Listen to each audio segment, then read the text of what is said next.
Welcome back to another tutorial. In today's video, I'm going to show you how to fix the URL signature expired issue in Messenger. So let's begin. First, you see a Messenger that is not working. Now time to fix it. Open the Settings app. Inside Settings, scroll down and tap on General. Once you're inside the General menu, find and select iPhone storage.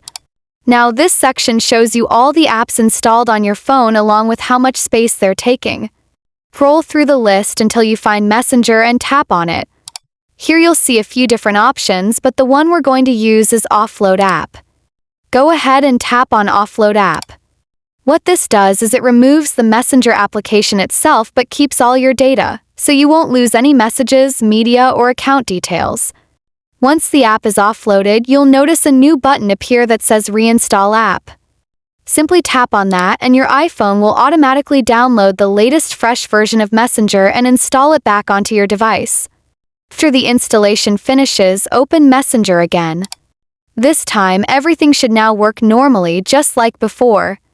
And that's it. I hope this video helped you out. If it did, make sure to drop a like, subscribe to the channel for more useful tutorials, and leave a comment if you've got any questions.